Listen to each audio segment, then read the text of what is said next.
à 1 665 221,26, tandis que celle d'investissement s'équilibre à 1 384 328,69. Le budget primitif intègre une reprise anticipée des résultats à hauteur de 1 256 173,69 qui se décompose du côté de la section de fonctionnement par un excédent de 625 871,26 et d'un excédent d'investissement de 630 302,43. À noter par ailleurs que les prévisions budgétaires 2026 comprennent les restes à réaliser d'investissement 2025 reportés pour 263 135,16. Il s'agit principalement de travaux réalisés à la gendarmerie, 154 0568, au forum, 71 848,77 et au passage Balthus, 4 960. Le BP 2026 inclut les restes à réaliser de fonctionnement pour 4 801,69 concernant les ICNE. Pour la deuxième année consécutive, le budget annexe serait équilibré à partir de ses seules ressources sans bénéficier d'une subvention d'équilibre du budget principal. Donc vous avez le petit tableau qui suit, cycle budget. On va passer à la section de fonctionnement. Chapitre 011, 686 140, chapitre 12, charges de personnel et frais assimilés, 114 688,03, chapitre 65, autres charges de gestion courante, 1010, chapitre 66, charges financières, 109 291,97, chapitre 67, charges exceptionnelles, 1000, chapitre 68, dotation ou provisions, dépréciation, 65, chapitre 23, virement à la section d'investissement, 226 126,26, chapitre 42, opération d'ordre de transfert entre sections, 526 900. Côté recettes, chapitre 02, résultats reportés par anticipation, 625 871,26. Chapitre 70, produits des services du domaine et ventes diverses, 42 950. Chapitre 75, autres produits de gestion courante, 972 500. Chapitre 76, produits financiers, 23 200. Et chapitre 42, opérations d'ordre de transfert entre sections, 700. Pour la section d'investissement en dépenses, chapitre 21, immobilisation corporelle, 679 233,53. Chapitre 16, emprunts et dettes assimilés, 441 260. Chapitre 40, opérations d'ordre transfert entre sections, 700. Pour le côté recettes, chapitre 01, solde d'exécution reporté, 630 302,43. Chapitre 16, emprunts et dettes assimilées, 1000. Chapitre 21, virement de la section de fonctionnement, 226 126,26. Chapitre 40, opération d'ordre de transfert entre sections, 526 900. Voilà donc pour le budget des épidaires. On va passer au budget de l'archéologie. Alors, la section de fonctionnement en dépenses, charge à caractère général, 79 200. Chapitre 012, charge de personnel et frais assimilés, 206 400. Chapitre 23, virement à la section d'investissement, 15 550. Chapitre 042, opération d'ordre de transfert entre sections, 1150. En recettes, chapitre 74, dotation et participation, 300 819,67. Chapitre 02, solde d'exécution reporté, 1483,33. Pour la section d'investissement en dépenses, immobilisation corporelle, 16 700. Chapitre 01, solde d'exécution reportée, 8 165,72. En recettes, chapitre 21, virement de la section de fonctionnement, 15 550. Chapitre dotation, fonds divers et réserves, 8 165,72. Chapitre 40, opérations d'ordre de transfert entre sections, 1150. Il est donc proposé au Conseil municipal d'approuver pour chacune des sections fonctionnement, investissement et de chacun des chapitres aux chiffres indiqués ci-dessus, le projet de budget primitif du budget principal de la ville d'Autun et de ses budgets annexes pour l'exercice 2026. 2. De donner à Monsieur le maire, en tant que de besoin, délégation pour effectuer à l'intérieur de ces chapitres, tant en section d'investissement qu'en section de fonctionnement, tout virement de crédit qui s'avérerait nécessaire. 3. D'autoriser Monsieur le maire à l'intérieur de chaque section de budget principal et des budgets annexes, tant en fonctionnement qu'en investissement, tout virement de crédit qui s'avérerait nécessaire dans la limite de 7,5% des dépenses réelles de la section considérée, à l'exclusion bien sûr des dépenses de personnel. Et 4. D'autoriser Monsieur le maire ou son représentant ayant délégation à signer tout document s'y rapportant. Merci beaucoup Philippe. Sur le budget primitif de la ville d'Autun, pour le budget principal et le budget annexe, y a-t-il des questions? Sophie Drouin. Merci Monsieur le maire, chers collègues. Déjà un constat, en tout cas pour moi, je trouve qu'il est compliqué de voter un budget pour 2026 alors qu'on n'a pas encore eu tous les résultats de 2025 qui nous ont été présentés avant. J'aime bien savoir un petit peu où on en est avant de voter un budget. La deuxième chose, c'est qu'on nous prévoit sur ce budget 19,3 millions d'euros en budget d'investissement, alors qu'on a eu 3,6 millions d'euros de déficit sur ce même budget en 2025. Et on nous prévoit, on avait eu 20,4 millions d'euros en 2025, c'est-à-dire que vous prévoyez 1 million d'euros de moins de budget d'investissement, alors qu'on était déjà en déficit en 2025 et qu'on va avoir 6,5 millions d'euros à payer pour le panoptique. Donc moi je me demande comment on va pouvoir faire pour équilibrer et comment vous avez réfléchi à la construction du budget avec un budget moindre d'1 million alors qu'on était déjà en déficit. La première chose. La deuxième chose, c'est que la délégation de virement M57 à 7,5%, c'est le taux le plus élevé qu'un maire puisse avoir en termes de souplesse. Puisque du coup, ça veut dire qu'il y a des enregistrements qui peuvent être faits sans repasser immédiatement par le conseil municipal, c'est-à-dire plus de 2 millions d'euros.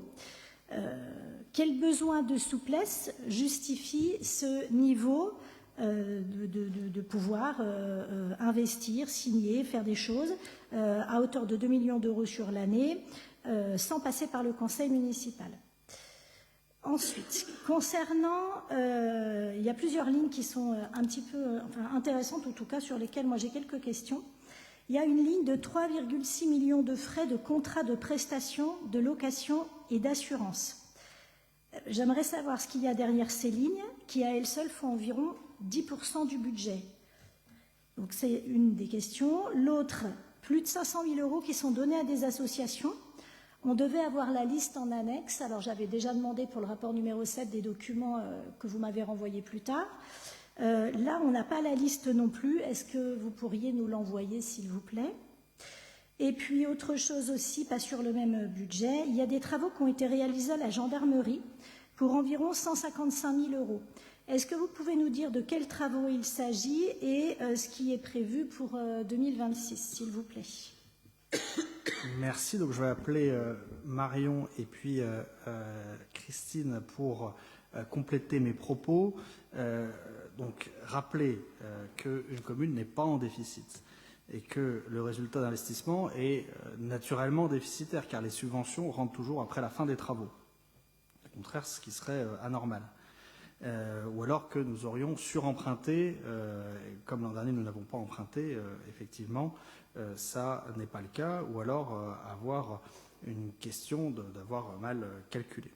Le budget est obligatoirement en équilibre, l'exécution est arrêtée dans le temps et étalée dans le temps, arrêtée au 31 décembre, donc ne peut pas nécessairement être identique au budget voté. Et pour ce qui est de l'État 2025, les comptes administratifs et comptes de gestion seront transmis par la comptable publique bientôt, comme c'est toujours le cas, et on les vote avant le 30 juin, comme c'est toujours le cas. Et le budget doit être impérativement voté avant le 30 avril. Donc, cette année, mais également chaque année, nous votons un budget sans avoir l'arrêté des comptes de l'année précédente, qui est présenté donc au compte administratif et compte de gestion, qui est présenté en juin. Donc la reprise anticipée est obligatoire de ce fait. Sur la flexibilité maximum, c'est une facilité d'usage qui est permise par la loi, effectivement, qui permet de faire des virements alors pas n'importe comment,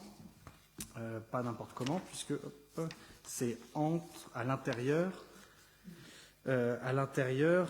de chaque section. Donc on ne peut pas, du budget principal et des budgets annexes, et donc on ne peut pas virer n'importe quel crédit vers n'importe quelle section. C'est uniquement à l'intérieur des sections, et ça ne s'applique pas aux dépenses de personnel. Donc on ne pourrait pas embaucher et financer des embauches par ce mécanisme. Donc, sur la liste des 500 000 euros, qui est le niveau classique de subventionnement aux associations, 550 je crois d'habitude, elle est normalement en annexe 8, c'est ça? Elle est dans la maquette complète, c'est l'annexe de mémoire 8, mais je ne sais plus si c'est le B8, c'est ça, hein? B8. Christine, c'est quelle page, pardon, de l'annexe? Elle n'y est pas, hein? Je sais pas, non, c'est une question, pardon. C'est l'annexe B8. Est-ce qu'on peut page 154. D'accord, merci. De la maquette, on peut les détailler. Enfin, c'est les subventions récurrentes. Un certain nombre vont être. Venez avec votre ordinateur, Christine, s'il vous plaît. Et puis je demanderai à Marion de préparer la réponse sur les travaux réalisés à la gendarmerie. C'est vrai qu'on fait beaucoup de travaux à la gendarmerie, qu'on n'inaugure jamais, dont on en fait peu la promotion, puisque je pense que c'est un souhait des gendarmes de ne pas forcément... qu'on avait inauguré des jeux, une fois on avait mis des jeux pour enfants, je crois que non, on n'avait jamais inauguré d'ailleurs, mais on fait les travaux qui nous sont demandés. Alors voilà, dans la maquette, l'annexe B8, donc la classe à horaire aménagé dessin, la convention sur le sport de pleine nature avec le Collège du Vallon, le lycée Bonaparte sur la classe VTT. Je vais donner juste les bénéficiaires. AMDF, on va en parler, autant destination culture, le centre d'histoire vivante, culture à la folie, la chapelle Notre-Dame des Bonnes Œuvres, c'est la convention que nous avons avec la Biennale d'art sacré contemporain, la cotisation au site clunisien, les Beurdins, on en parle tout à l'heure, le festival des lycéens, le Augusto Dunum, les journées des métiers d'art, humanistes. Il y a toujours une enveloppe non affectée qui est décidée après pour le niveau de pratique de l'OMS, de 150 000 euros, on en parlera tout à l'heure. L'aide à gestion des équipements, 6 000 euros.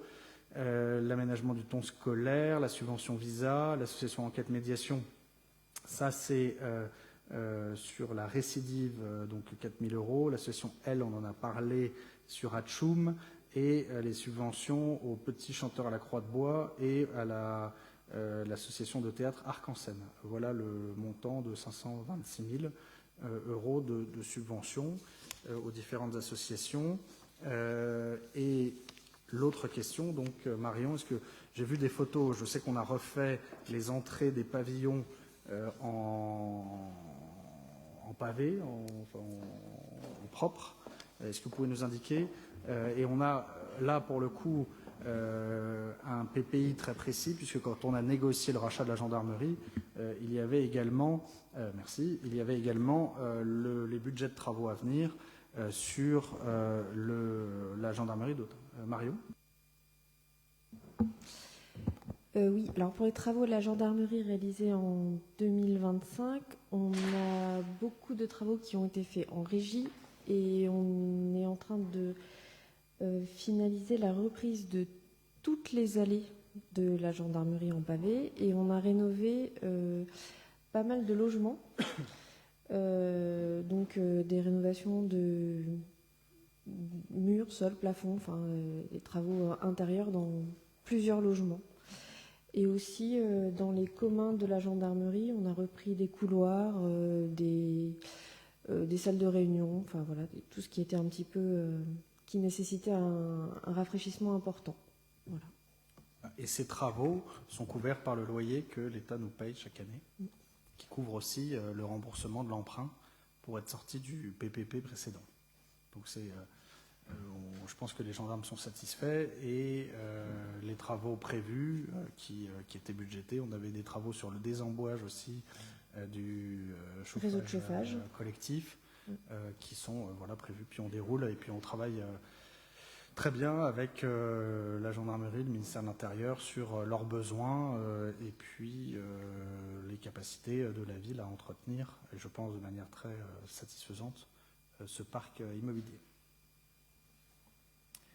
Une partie étant faite par le service bâtiment, donc par des agents de la ville d'Autun en direct, sans nécessité de recours à des entreprises extérieures, ce qui nous permet d'avoir une équipe bâtiment très solide, avec des bons peintres, des bons plâtriers, des bons maçons, et donc de pouvoir aussi utiliser cette équipe bâtiment pour d'autres travaux, comme dans la maison de Haut-Quartier Valéry-Giscard d'Estaing, récemment encore, par exemple. Voilà, vous aviez... Voilà. Oui, merci beaucoup. Simplement, Monsieur le maire, sur la question que j'avais sur les 7,5%, c'est-à-dire la délégation de virement M57, on m'avait répondu que c'était des virements entre sections, mais ma question c'était plutôt qu'est-ce qui justifie un besoin de souplesse à ce niveau, puisque 7,5% c'est le niveau maximal qui n'est pas obligé d'être mis au niveau maximal. Vous pourriez faire moins. Donc, quel est le besoin de souplesse qui fait que vous êtes au niveau maximal, s'il vous plaît? Alors, je pense que la réponse dans la question, c'est qu'on a pris la souplesse maximale, comme on fait chaque année, plus ou moins. Comme on fait chaque année. Et puis, cette délégation, elle est au maire, mais comme vous le savez, j'ai subdélégué la plupart des délégations aux adjoints. Et donc, c'est l'adjoint aux finances qui aura pour mission, au cours de l'année, de faire les virements qui permettent effectivement de répondre à l'avis de la collectivité. Donc, ce n'est pas le maire directement, c'est l'adjoint sous l'autorité du maire. Donc, je lui fais entièrement confiance. Et donc, on utilise ce que la loi, ce que le législateur permet pour avoir la gestion la plus fine pendant l'année. Ce n'est pas du tout ni une volonté de ne pas rendre compte au conseil municipal, puisque le conseil municipal n'est pas parfaitement informé des actes du maire, de l'exécution budgétaire, etc. C'est dans une optique de bonne gestion fine au cours de l'année des deniers de la collectivité.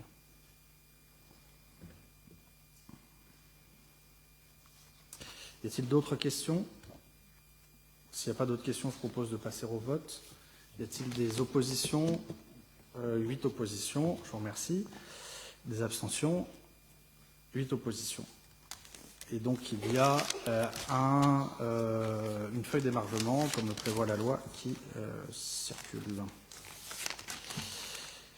Donc justement sur les subventions aux organismes, un certain nombre sont récurrentes, d'autres nécessitent des conventions particulières, annuelles ou pluriannuelles, notamment rapport 16 sur la candidature de la ville d'Autun au campus connecté sur la période 26-29 et la subvention de fonctionnement.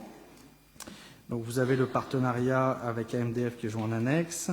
La date de validité s'achevant donc le 31 août 2025 pour la période précédente avec le ministère de l'Enseignement supérieur et de la Recherche.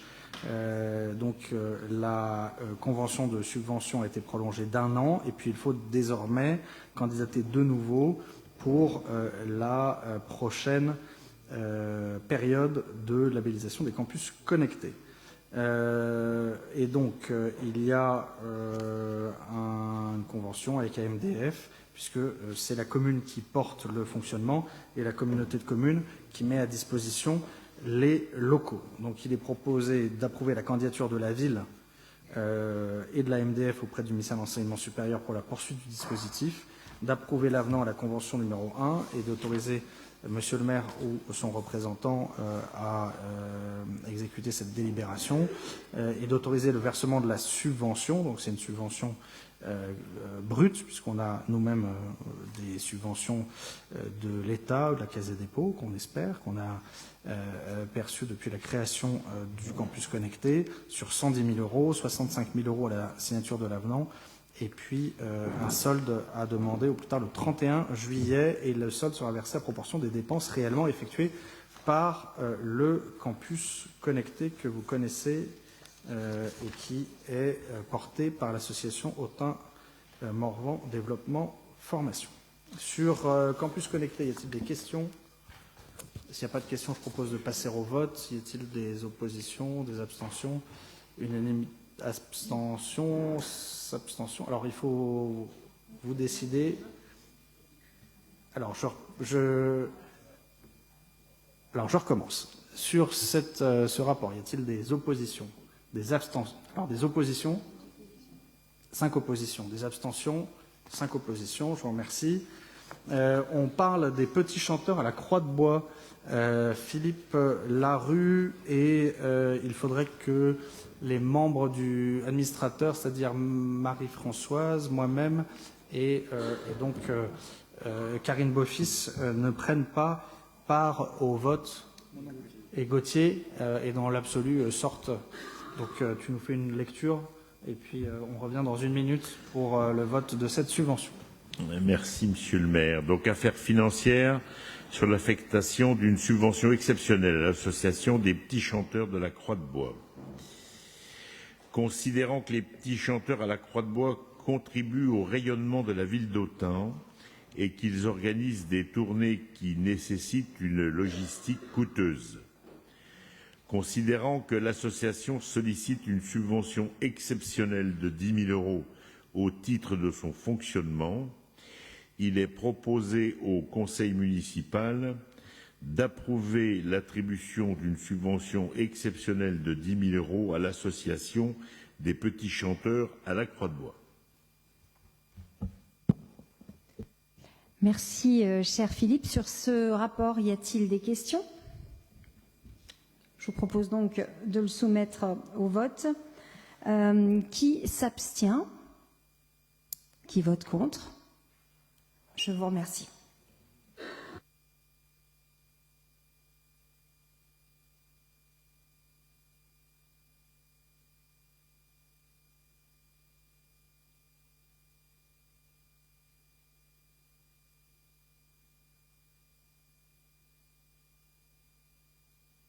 Merci.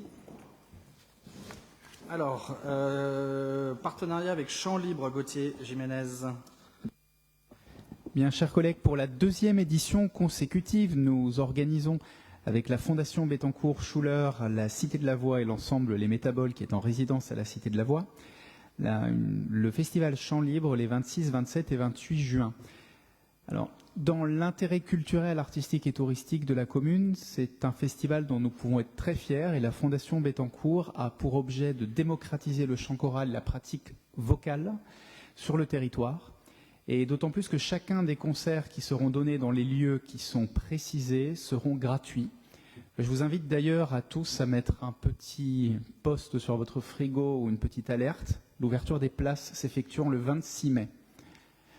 Il est donc proposé au conseil municipal d'approuver la convention de partenariat entre la commune d'Autun, la Fondation Bettencourt, la Cité de la Voix et les Métaboles dans le cadre de ce festival. Article 2, d'autoriser l'engagement de la ville d'Autun sur les points suivants, c'est-à-dire le prêt des salles et sites municipaux. L'Hexagone pour la journée du 26, l'Hexagone et le Théâtre romain pour la journée du 27, et le Théâtre municipal pour la journée du 28, qui seront les lieux de concert auxquels il faut rajouter la cathédrale, mais sur lesquels nous ne délibérons pas. Et la mise à disposition du personnel dédié aux lieux de programmation, ainsi que les frais liés à la participation de tous les chœurs amateurs. Article 3, d'autoriser Monsieur le maire ou son représentant ayant reçu délégation à la signer, ainsi que tout document s'y rapportant. Et pour conclure, je vous invite surtout à réserver votre samedi soir, 21h30, au Théâtre Romain, où la garde républicaine, l'orchestre de la garde républicaine se produira avec les métaboles.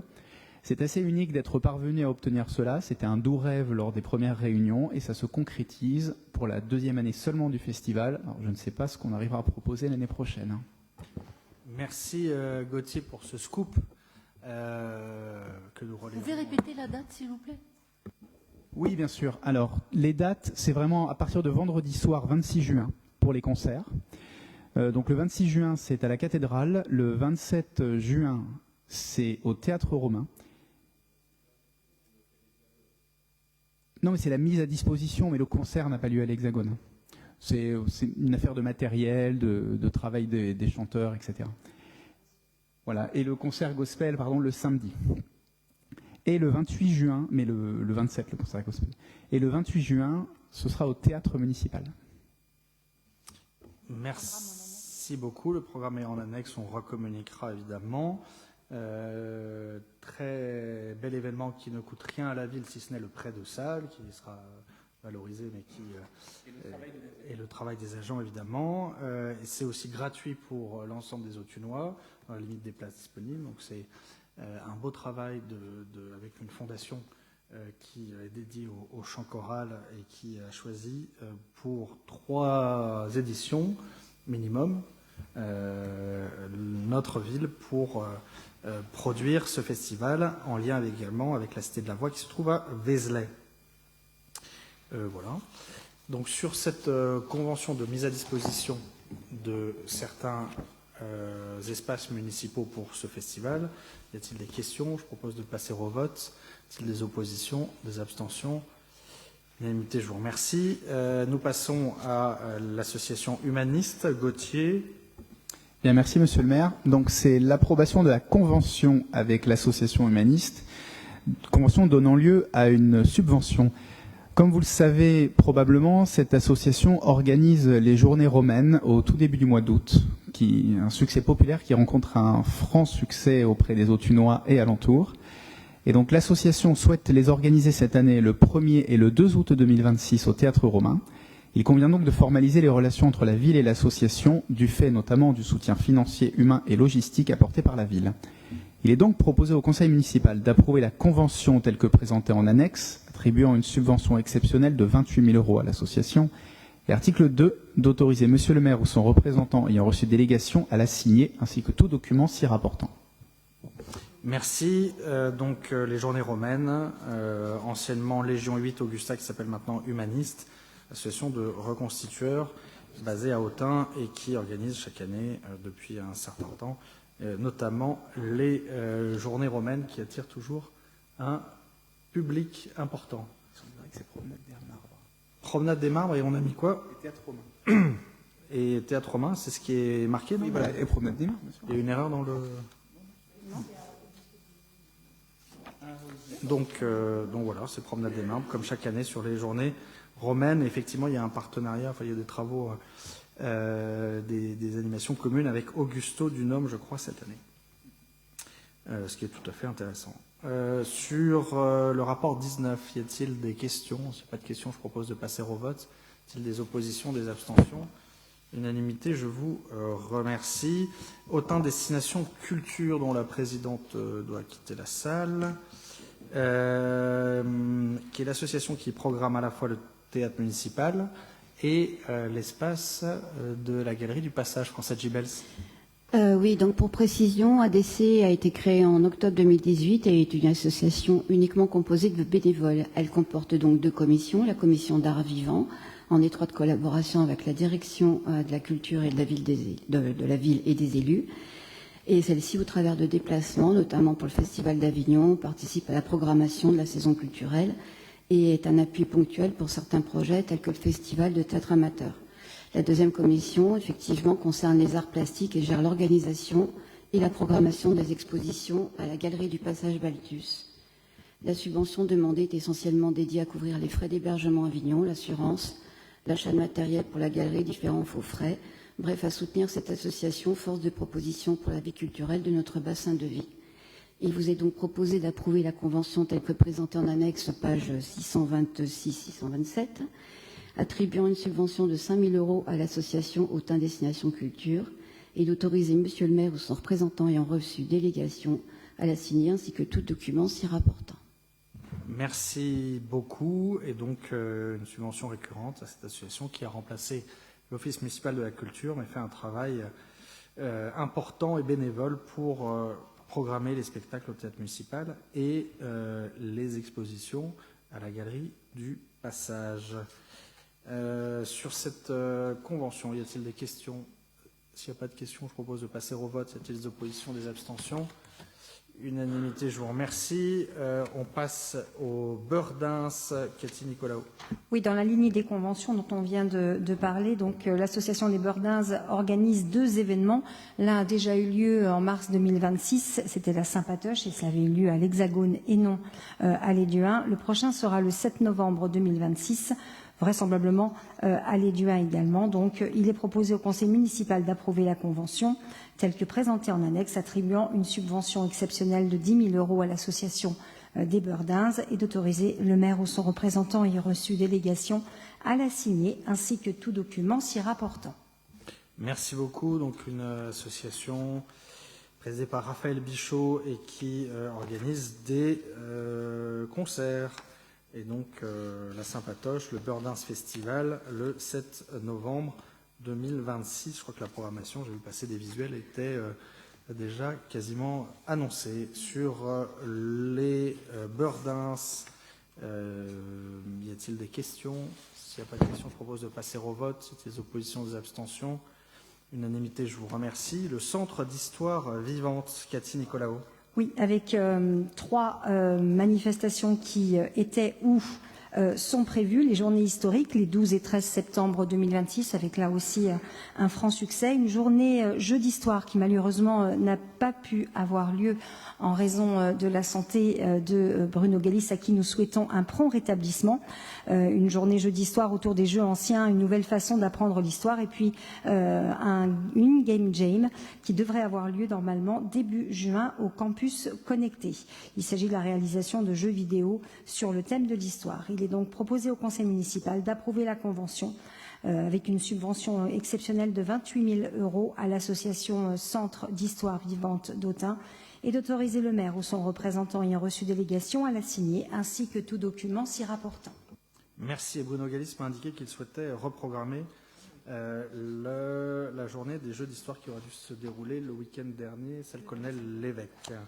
Donc le Shiva, Centre d'histoire vivante d'Autun, et un rendez-vous à ne pas manquer, c'est effectivement la reconstitution multi-époque qui a lieu au Théâtre Romain au courant du mois de septembre. Sur cette convention, y a-t-il des questions?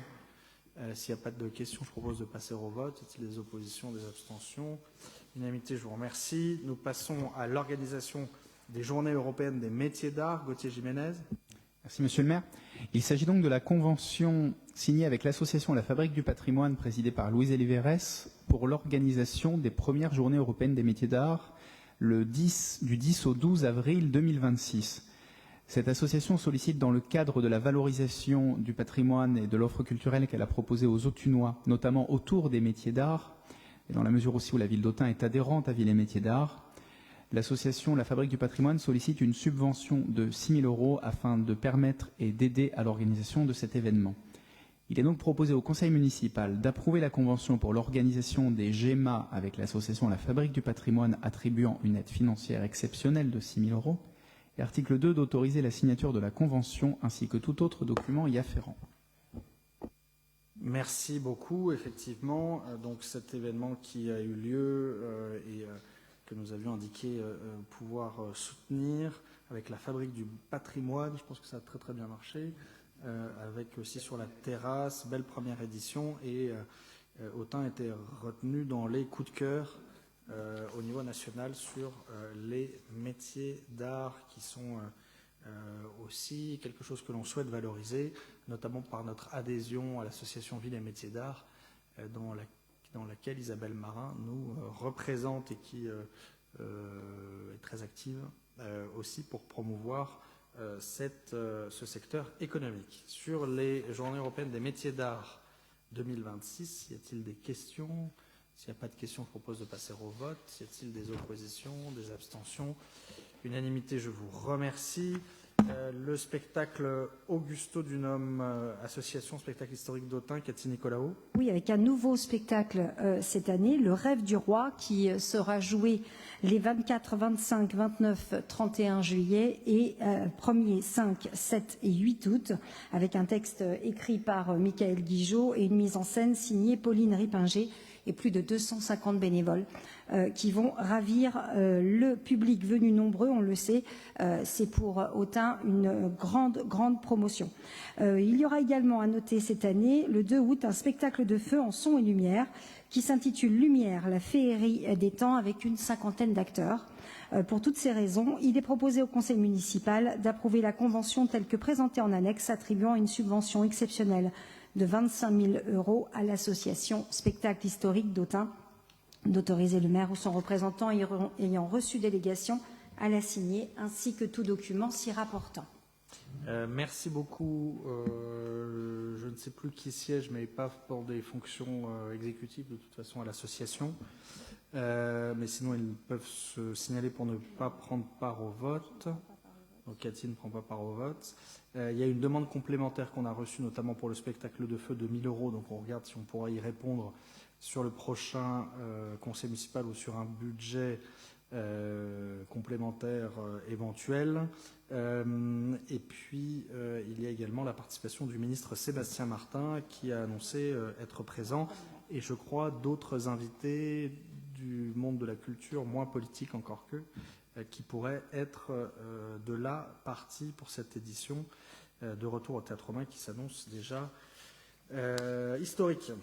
En tout cas, pleine de succès, c'est ce qu'on souhaite à l'ensemble des bénévoles ainsi qu'au président de l'association. Sur cette convention de subvention avec l'association Spectacle historique d'Autun, comme vous le savez, pour les subventions supérieures à 22 000 €, nous avons l'obligation de présenter une convention. On a tout à fait l'habitude avec Augusto Dunhomme et elle est donc présentée en index. Sur l'association Spectacle historique d'Autun, y a-t-il des questions? S'il n'y a pas de questions, je propose de passer au vote. Y a-t-il des oppositions, des abstentions? Unanimité, je vous remercie. Autre convention, Liliane Mougin-Peduzzi sur le gymnase de Bourgogne. Merci, Monsieur le maire. Approbation d'une convention d'occupation temporaire du domaine public concernant les installations sportives des lycées publics et établissements régionaux d'enseignement adapté de Bourgogne-Franche-Comté. Vu l'ordonnance numéro 2005-1027 du 26 août 2025 relative à la simplification relative à la simplification et à l'amélioration des règles budgétaires et comptables, vu le Code général des collectivités territoriales et notamment ses articles L 2121-29 et suivants, vu la convention d'occupation temporaire du domaine public concernant les installations sportives des lycées publics et REA de Bourgogne-Franche-Comté annexés, considérant que la région Bourgogne-Franche-Comté est propriétaire du gymnase de Bourgogne, situé rue Aurat à Autun, et que cet équipement sportif est utilisé sur temps scolaire pour les besoins du lycée Bonaparte et de l'institution Saint-Lazare-Saint-Sacrement, considérant que la ville d'Autun a besoin des créneaux pour les associations de la collectivité et utilise cet équipement en dehors du temps scolaire, considérant que la ville d'Autun assure l'entretien de ce gymnase par l'intermédiaire de l'équipe d'entretien des ERP rattachée à la direction sport handicap, considérant la convention tripartite relative aux conditions financières en annexe qui prévoit que le lycée Bonaparte remboursera à la ville d'Autun sur justificatif les 2/3 des dépenses annuelles concernant l'entretien. La ville d'Autun remboursera au lycée Bonaparte sur justificatif 1/3 des dépenses annuelles concernant les fluides et autres frais de fonctionnement de cet équipement. Le Conseil régional de Bourgogne-Franche-Comté supportera toutes les dépenses d'investissement du gymnase et des installations sportives en sa qualité de propriétaire de l'équipement. Considérant que celle-ci prend effet au 1er janvier 2026 pour se terminer au 30 avril 2026, la convention sera renouvelée du 1er mai 2026 au 28 février 2027, puis du 1er mars 2027 au 31 décembre 2027, selon les dispositions identiques. Il est proposé au Conseil municipal d'approuver la convention d'occupation temporaire du domaine public concernant les installations sportives des lycées publics et établissements régionaux d'enseignement adapté de Bourgogne-Franche-Comté, telle que présentée en annexe. D'autoriser Monsieur le maire ou son représentant ayant délégation à signer cette convention ainsi que ses reconductions successives jusqu'au 31 décembre 2027 et tout document s'y rapportant.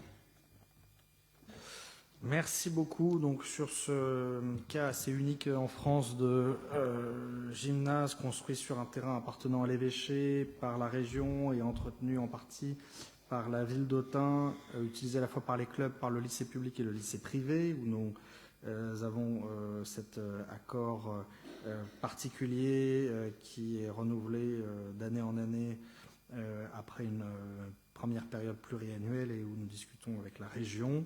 Y a-t-il des questions? Je remercie Rémi Fulgini qui prend un temps important pour chaque année travailler sur ce dossier complexe, mais qui permet d'avoir effectivement un gymnase à disposition des lycées du centre-ville. Donc sur ce rapport numéro 25, y a-t-il des questions? S'il n'y a pas de questions, je propose de passer au vote. Y a-t-il des oppositions, des abstentions limitées? Je vous remercie. Les subventions niveau de pratique, Liliane. Subventions niveau de pratique aux associations et clubs sportifs pour l'année 2026. Vu le Code général des collectivités territoriales et notamment les articles L2121-29 et L1612-25, vu la proposition de répartition de la subvention versée aux clubs sportifs locaux évoluant au niveau national ou régional faite par l'Office municipal des sports, considérant que le niveau de pratique réalisé en 2025, 21 clubs sont concernés, considérant qu'au regard du classement par niveau, il est proposé d'allouer au club autunois la somme de 35 000 € répartie de la manière suivante. Vous avez le tableau ci-dessous, conformément à la proposition de l'Office municipal des sports. Il est précisé que ces crédits seront inscrits au budget primitif 2026. Il est proposé au Conseil municipal d'approuver le versement des subventions aux clubs sportifs au titre du classement par niveau de pratique pour un montant total de 35 000 €, d'approuver la répartition de cette subvention comme suit, conformément à la proposition de l'Office municipal des sports, et d'autoriser au règlement individualisé par chacune des associations listées. Merci beaucoup Liliane sur ce rapport classique sur les subventions de niveau de pratique des associations et clubs travaillent avec l'OMS. Sur ce rapport, y a-t-il des questions? S'il n'y a pas de questions, je propose de passer au vote. Y a-t-il des oppositions, des abstentions? Unanimité, je vous remercie. On passe au RH et on s'achemine vers la fin du conseil municipal. Le rapport 27, Cathy Nicolaou. Oui, dans le cadre de la saison estivale et touristique, il est proposé le recrutement de 4 saisonniers à compter du 1er juin 2026 pour une durée maximale de 6 mois sur une période de 12 mois, 2 affectés à la direction des services techniques pour l'entretien des espaces publics et 2 à la direction des sports et handisports pour exercer des missions d'accueil. Il est donc proposé au conseil municipal d'approuver la création de 2 emplois à la direction des sports et handisports et d'approuver la création de 2 emplois non permanents, bien sûr, pour effectuer les missions d'agent d'entretien des espaces publics. Article 3, de fixer la rémunération en fonction des diplômes, des compétences et de l'expérience professionnelle des agents recrutés. Article 4, d'autoriser Monsieur le maire ou son représentant ayant délégation à signer tout acte s'y rapportant. Merci beaucoup. Sur ce rapport numéro 27, y a-t-il des questions, S'il n'y a pas de questions, je propose de passer au vote. Des oppositions, des abstentions. Unanimité, je vous remercie. 28, Cathy Nicolaou. Oui, une délibération qui a pour objectif de répondre à un accroissement temporaire d'activité dans plusieurs services municipaux. Elle prévoit la création d'emplois non permanents dans un cadre strictement régi par le Code général de la fonction publique. Ces recrutements concernent des besoins répondant aux services rendus à la population, entretien des espaces publics, animation, activités sportives, sécurité aux abords des écoles ou encore accompagnement des publics.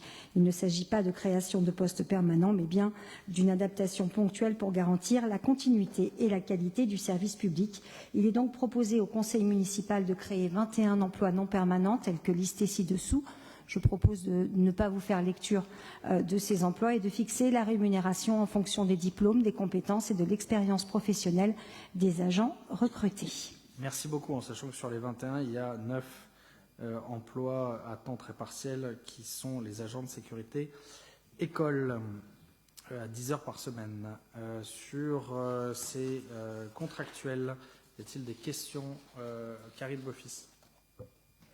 Oui, une petite question. Est-ce qu'on a la date prévisionnelle de fin de contrat pour tous et le coût que ça représente en masse salariale? Oui. Alors, je vais juste... Alors, pour les fins de contrat... C'est dans le tableau que tu avais tout à l'heure. tout à l'heure. C'est dans le tableau, oui. Alors, attendez, pardon, je le retrouve. Si on peut me les donner, Sophie, ça ira plus vite que sur ma tablette, merci.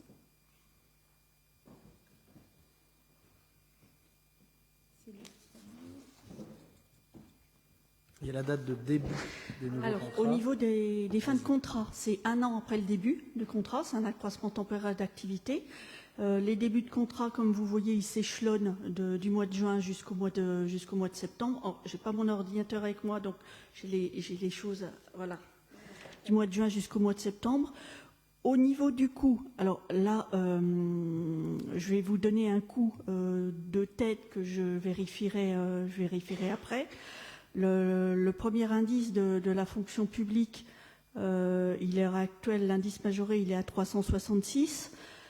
C'est en dessous du SMIC, ce qui veut dire qu'on donne une indemnité compensatrice pour être au niveau du SMIC, ce qui veut dire que les agents là recrutés, il y a une majorité des agents qui sont rémunérés au SMIC horaire, parce que c'est une majorité d'agents qui sont de catégorie C.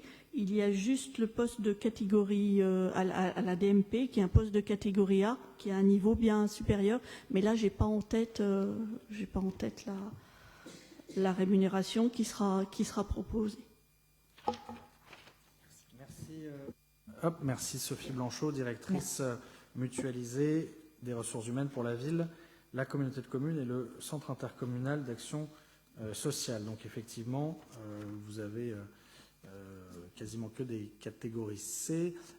Et Damien Jaillard, le professeur de golf, on l'avait présenté et sa rémunération était contractuelle avec l'association sportive, puisqu'il a des missions d'école de golf municipale. C'était un peu la nouveauté, puisqu'on le prenait en partie en charge, et d'autres rémunérations liées à ses prestations de professeur de golf, ce qui nous avait permis de recruter et de prolonger, j'espère, ce professeur de golf, à moins qu'il y ait d'autres candidats encore plus excellents. Mais Damien est quand même très très bon.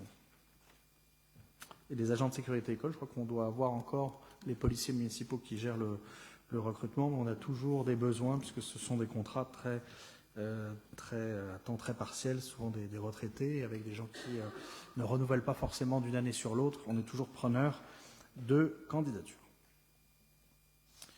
Sur ce rapport, y a-t-il d'autres questions? S'il n'y a pas d'autres questions, je propose de passer au vote. Si, je voulais juste préciser une chose. Dans le cadre de l'association sportive du golf d'Autun, tout le monde peut faire une initiation au golf. Donc vous êtes les bienvenus. Absolument. Et effectivement... avec un gentil professeur. Voilà, merci pour lui, ce sera transmis. Et donc cette nouveauté, oui, puis je vois des gens qui se prennent en photo et tout, c'est bien. On veut on veut augmenter le nombre de participants et de licenciés de golfeurs et de licenciés à la Fédération française de golf. Et justement, ce mode de fonctionnement avec cette école de golf municipale doit nous permettre, j'espère, d'amener aussi des jeunes à la pratique, des jeunes jeunes ou des jeunes retraités. Merci pour ce complément. Sur les emplois contractuels, le rapport 28, y a-t-il d'autres questions? S'il n'y a pas d'autres questions, je propose de passer au vote. Y a-t-il des oppositions, des abstentions? Unanimité, je vous remercie. Nous délibérons désormais sur la fixation du nombre de représentants du personnel au CST. Cathy Nicolaou. Oui, avec une organisation pour ce futur comité social territorial qui sera effectif suite aux élections des représentants du personnel qui auront lieu le 10 décembre 2026. Au regard de notre effectif de 185 agents, nous souhaitons fixer le nombre de représentants du personnel à 4 titulaires et 4 suppléants, ce qui correspond à une position équilibrée dans la fourchette réglementaire. Nous faisons aussi le choix de maintenir le paritarisme avec un nombre équivalent de représentants de la collectivité. Enfin, conformément aux possibilités offertes par les textes, nous décidons de ne pas recueillir l'avis des représentants de la collectivité pour que celui des représentants du personnel reste central. Il est donc proposé au conseil municipal de fixer le nombre de représentants titulaires du personnel à 4 et un nombre égal de représentants suppléants, de décider le maintien du paritarisme numérique en fixant un nombre de représentants de la collectivité égal à celui des représentants du personnel titulaire et suppléant, de décider de ne pas recueillir l'avis des représentants de la collectivité. Merci beaucoup. Et donc les représentants de la collectivité seront désignés, Sophie, par arrêté. Voilà. Ok. Et donc ce CST se réunira prochainement, notamment au vu du prochain conseil municipal sur le tableau des effectifs, notamment sur le rapport 29. Y a-t-il des questions? S'il n'y a pas de questions, je propose de passer au vote. Y a-t-il des oppositions, des abstentions? Unanimité, je vous remercie. Cathy Nicolaou, le rapport 30 sur les frais de représentation. Oui, qui peuvent être pris en charge, mais uniquement s'ils sont liés aux fonctions du maire et dans l'intérêt, bien sûr, de la commune. Deux options possibles, une somme forfaitaire avec une enveloppe fixe qui est versée régulièrement ou un remboursement sur justificatif des dépenses réelles. C'est la deuxième solution qui vous est soumise au vote, puisqu'il est proposé au conseil municipal d'autoriser sur présentation de justificatifs correspondants et sur présentation d'un état de frais le remboursement à monsieur le maire de frais de représentation dans la limite annuelle du montant de traitement mensuel afférent à l'indice brut terminal de la fonction publique. Article 2, de préciser que le montant maximal de l'indemnité de ces frais de représentation sera revalorisé automatiquement en fonction de l'évolution de la valeur du point de l'indice. Article 3, de préciser que les crédits correspondants sont inscrits au budget. Merci. Et vous avez tout le détail des années précédentes qui est en ligne sur le remboursement des frais de représentation qui avaient été audités sur le mandat précédent par l'association Transparence Citoyenne. Sur ces frais de représentation, rapport 30, y a-t-il des questions? S'il n'y a pas de questions, je propose de passer au vote. Y a-t-il des oppositions, des abstentions? Unanimité, je vous remercie. Le rapport 31 qui est obligatoire annuellement, c'est la présentation de l'état annuel des indemnités des élus pour l'année 2025. Cathy Nicolaou.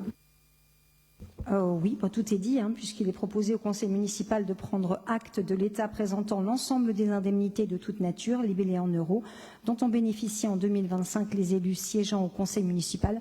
Je vous propose de ne pas lire l'état que vous avez sans doute pu consulter en annexe. Merci beaucoup. Avec le fait qu'il y a 664 qui apparaît tout à la fin, ce n'est pas une indemnité, c'est le numéro de la page. Comme le tableau est très grand, il peut y avoir une confusion. Si vous l'avez imprimé, ça sort comme ça. Si vous le regardez sur tablette, on peut se demander pourquoi il y a 664 € à un certain moment. C'est prendre acte. Donc, est-ce qu'il faut qu'on délibère?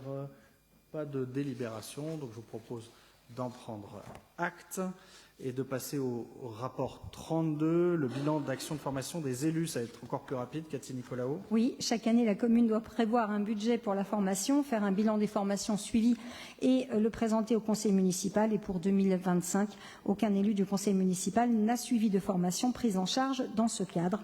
Il est donc proposé au conseil municipal d'en prendre acte. Merci beaucoup, sachant que dans la charte de l'élu, les élus s'engagent normalement à faire des formations, notamment la première année du mandat.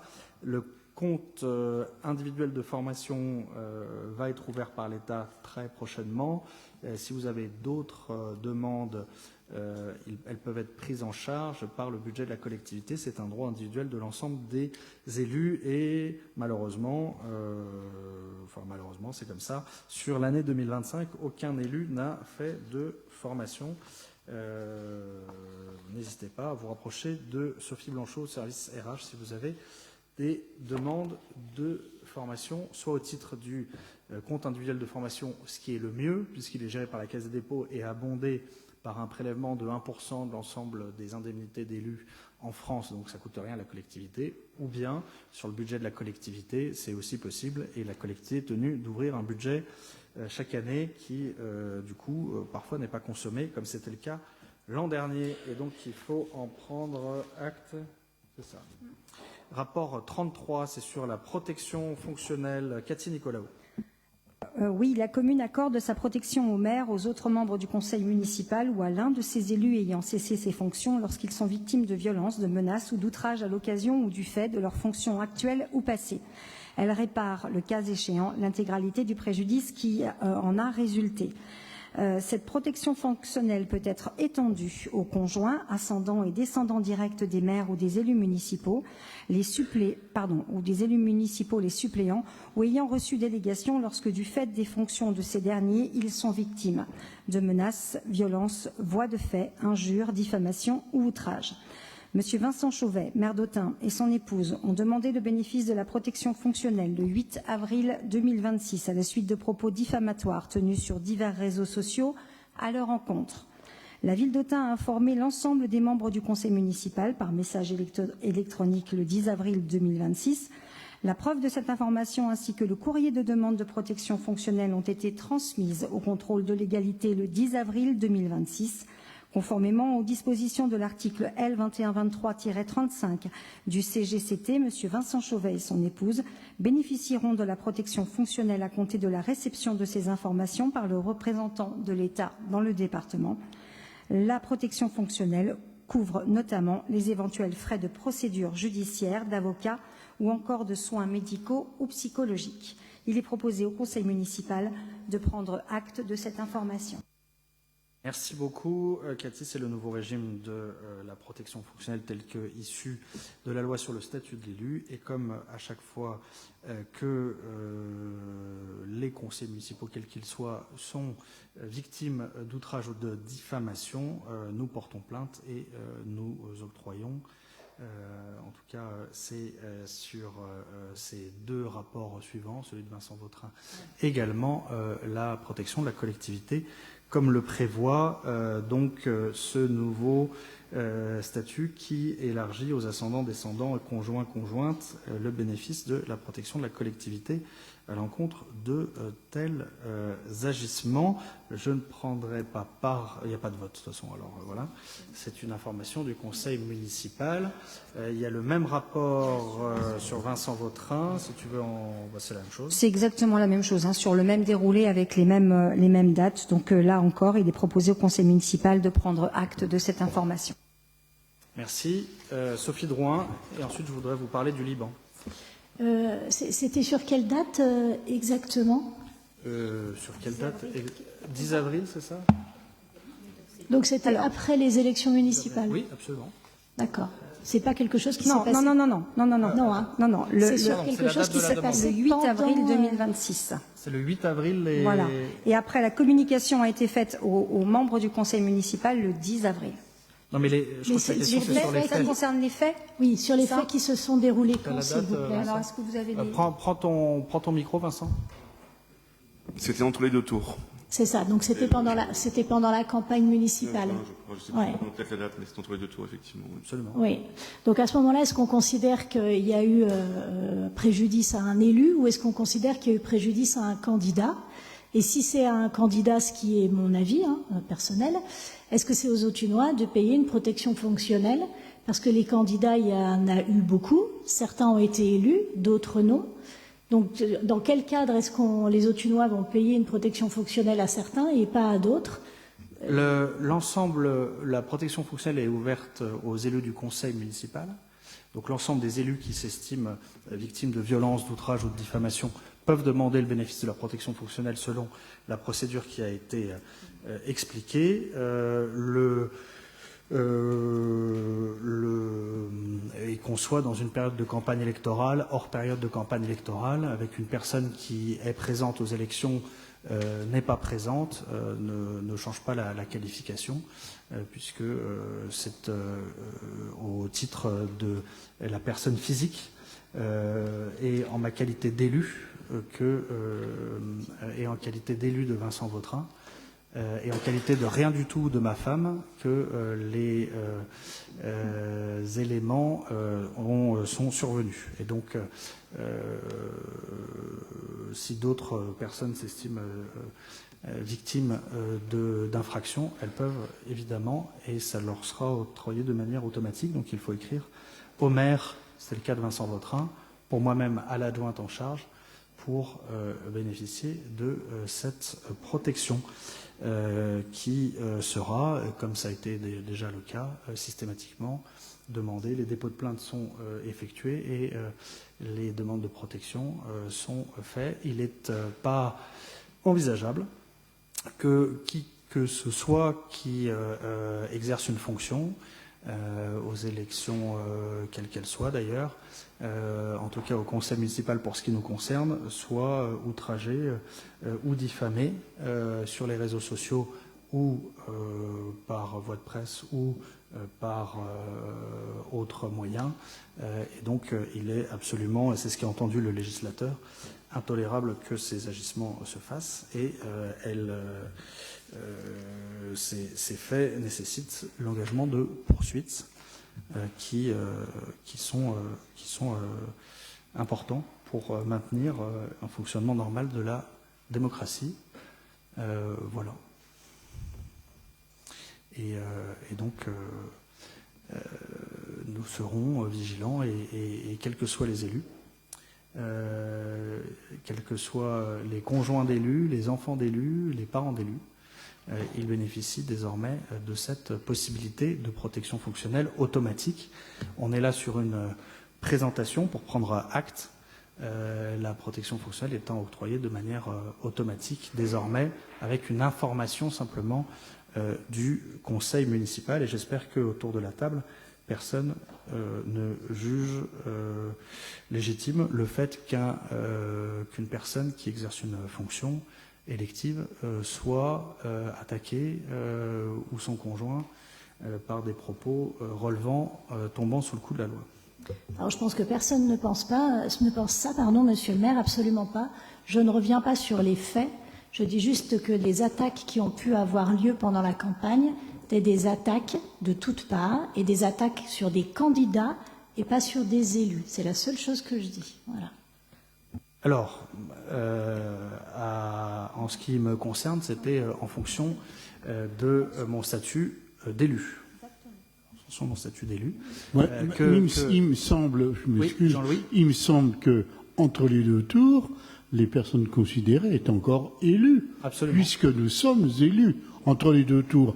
Alors je vois pas cette questionnement ait lieu ici, puisque nous étions élus et nous avions, pas moi personnellement, été vilipendés ou insultés, ce que je ne sais. Donc je vois pas du tout le débat qui est si on est protégé ou pas parce qu'on est élu ou pas.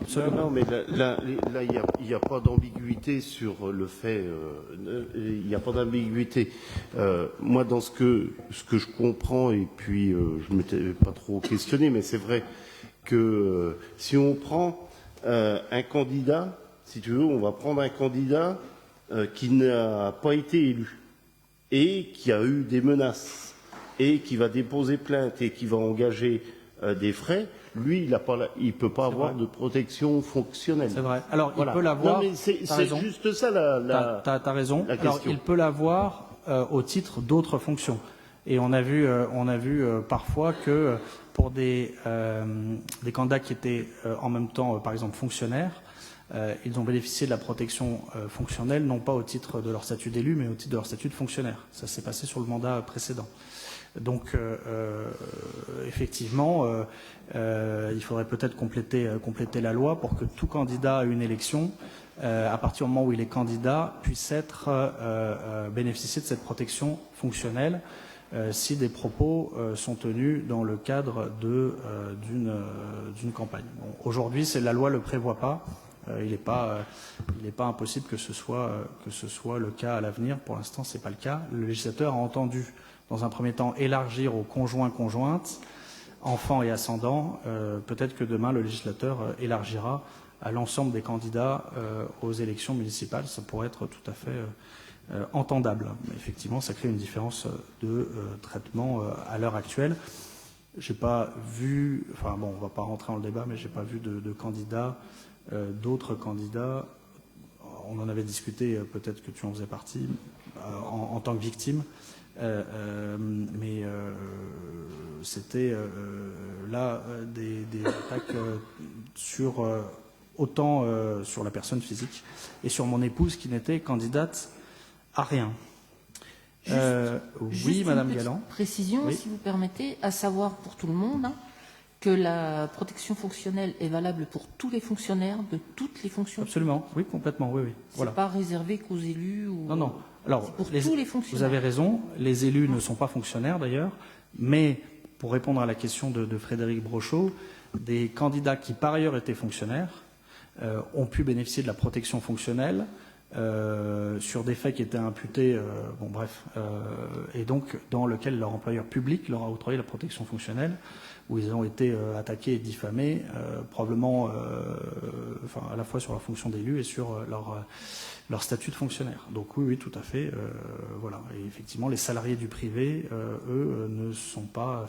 Alors ils peuvent, et tous les élus peuvent souscrire à une assurance juridique, notamment à la SMAC, mais il y a d'autres assureurs qui permettent d'assurer un certain nombre de risques, et y compris aussi l'assistance juridique au cours du mandat, qui peut être engagé d'ailleurs à d'autres titres. Donc il y a des assurances qui sont possibles, et normalement une communication vous a été adressée de la part de la mutuelle SMAC, la mutuelle des collectivités territoriales, mais il y a d'autres organismes aussi qui le font. Voilà. Et je voulais vous parler, mais je vous propose, à moins que vous souhaitiez qu'on délibère, nous avons été relancés, nous avons été sollicités après l'envoi des convocations et de nouveau ressollicités, relancés aujourd'hui par Cité Unifrance, puisque sur les mandats précédents, nous avons toujours été au rendez-vous du soutien au Liban, et que de nouveau les collectivités françaises se mobilisent sur les faits de la guerre au Liban. Nous avons toujours à chaque fois donné la même somme et contribué à ce titre. Bon, la convocation n'ayant pas été envoyée dans les délais, il n'est pas obligatoire que vous soyez d'accord. Je vous propose de la lire et peut-être de la passer au prochain conseil municipal sur le soutien international à la guerre au Liban, puisqu'à la suite du déclenchement de la guerre de Gaza depuis 2023 et dans un contexte d'instabilité accrue dans la région, Israël et le Hezbollah se sont engagés dans des combats meurtriers au Liban. Les bombardements et incursions israéliennes ont causé la mort de près de 1500 personnes, dont 130 enfants. Les destructions massives d'infrastructures civiles, d'hôpitaux et de logements ont entraîné le déplacement forcé d'environ 1 200 000 personnes, soit 1/5 de la population libanaise. Face à cette nouvelle catastrophe, de nombreuses collectivités françaises ont exprimé leur souhait de venir en aide à la population civile libanaise affectée. En réponse à cet élan de solidarité, Cité Unifrance, donc qui est l'association des collectivités engagées dans la coopération internationale, a décidé, présidée par le maire de Montpellier, a décidé de lancer un fonds de solidarité pour les collectivités libanaises, et il vous sera proposé donc de l'abonder à hauteur de 1 000 € au prochain conseil municipal, si vous en êtes d'accord, puisque nous n'avions pas eu. Frédéric Brochot. Juste sur ce... Oui, ça fait plusieurs fois qu'on verse. Par contre, on a déjà travaillé avec une autre structure, si je me souviens bien, et j'ai perdu le nom, où on est venu, Oui. où la ville, où même le département. Oui, nous, on était tu l'avais intervenus suggéré via également. le département, j'ai en tête le FIPECO parce que c'est pas ça. J'ai perdu le nom. Ça commençait par un F aussi, et c'était un fonds de coopération décentralisée. Parce que après sur le schéma, il n'y a aucun souci. Après, je regardais tout à l'heure un peu ce que faisait cette structure. Bon, refaire de l'électricité, refaire. Bon, oui, il y a également rétablir l'eau potable, ça, ok. Mais il serait peut-être plus aussi à destiner à avoir une structure avec des investissements assez clairs. Oui. Je dirais sur ce qui est également des hôpitaux ou des choses qui soient réellement plus utiles. Et dans la phrase où de nombreuses collectivités françaises ont exprimé leur soutien, je regardais, on n'était que 12 l'année dernière Oui, à avoir... sur le Liban. Sur le Liban, que 12. Alors, la structure que tu évoques, c'est le FICOL, Facilité de financement des collectivités territoriales françaises, qui est gérée par l'Agence française de développement. Donc on peut se rapprocher d'eux aussi. Si le département fonctionne avec le FICOL, on peut aussi travailler. On regardera laquelle des deux structures est la plus pertinente. Oui, parce que l'AMF avait lancé un appel, et je crois que c'était via le FICOL. Et Cité Unique et l'association des collectivités pour la coopération centralisée avaient lancé son appel. On va retravailler pour la prochaine en actant, si vous en êtes d'accord, qu'on soutient encore à hauteur, une nouvelle fois un peu symbolique, mais notamment en pensant aux familles libanaises ou d'origine libanaise à Autun, le peuple libanais dans la situation à laquelle il est, et comme on a toujours fait dans les situations humanitaires où on a participé